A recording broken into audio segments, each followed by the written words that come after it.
மத்திய கலால் வரியை குறைப்பதற்காக லஞ்சம் பெற்ற புகாரில் காவல்துறை துணை ஆணையர், 2 சூப்பரிண்டென்டென்ட்கள் என்று 3 சிபிஐ அதிகாரிகள் கையும் களவுமாக கைது செய்துள்ளனர். லஞ்சம் வாங்கியவர்கள் சிக்கியது குறித்து விவரிக்கிறது இந்த தொகுப்பு.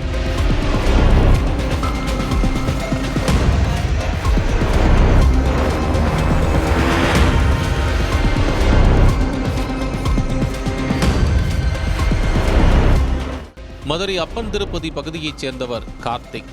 டிரான்ஸ்போர்ட் தொழில் செய்து வரும் இவர் 1.5 கோடி ரூபாய் ஜிஎஸ்டி வரி பாக்கி வைத்துள்ளார்.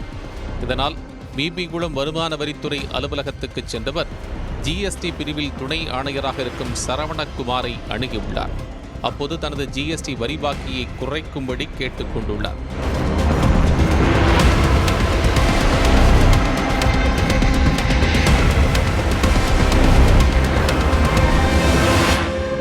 குறிப்பிட்ட தொகையை குறைப்பதற்காக 5 லட்சம் ரூபாய் தனக்கு லஞ்சமாக தரும்படி சரவணகுமார் கேட்டுள்ளார்.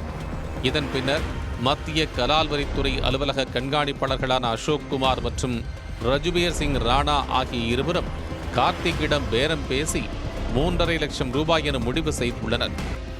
இந்த நிலையில் தன்னிடம் ஜிஎஸ்டி அதிகாரிகள் லஞ்சம் கேட்டது தொடர்பாக சிபிஐ அலுவலகத்தில் கார்த்திக் புகார் அளித்துள்ளார். செவ்வாய்க்கிழமை இரவு பிபிகுளம் அலுவலகத்தில் வைத்து 3.5 லட்சம் ரூபாயை கண்காணிப்பாளர்கள் அசோக்குமார், ரஜுபீர் சிங் ராணா ஆகியோர்களிடம் கார்த்திக் வழங்கியுள்ளார். அப்போது அங்கு மறைந்திருந்த சிபிஐ அதிகாரி கலைமணி, இன்ஸ்பெக்டர் சரவணன் ஆகியோர் கொண்ட குழுவினர் கையும் களவுமாக இருவரையும் மடக்கி பிடித்தனர்.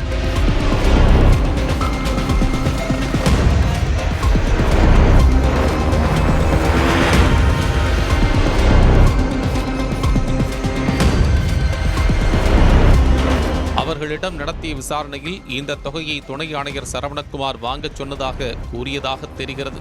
இதைத் தொடர்ந்து மதுரை ஜிஎஸ்டி அலுவலகத்தில் வைத்து துணை ஆணையர் சரவணகுமாரிடம் நடத்திய விசாரணையில் கார்த்திக்கிடம் ஜிஎஸ்டி வரிபாக்கியை குறைக்க லஞ்சம் வாங்கியது உறுதி செய்யப்பட்ட நிலையில் 3 கைது செய்யப்பட்டனர். தொடர்ந்து சிபிஐ அலுவலகத்திற்கு அழைத்துச் செல்லப்பட்ட பின்னர் மதுரை சிபிஐ நீதிமன்றத்தில் ஆஜர்படுத்தப்பட்டனர். இந்த நிலையில் தஞ்சாவூர் மாவட்டம் திருவிடைமருதூரில் உள்ள துணை ஆணையர் சரவணகுமாரின் வீட்டில் சிபிஐ டிஎஸ்பி தலைமையில் 5 பேர்கள் கொண்ட குழு சோதனை நடவடிக்கையில் ஈடுபட்டது பெரும் பரபரப்பை ஏற்படுத்தியுள்ளது.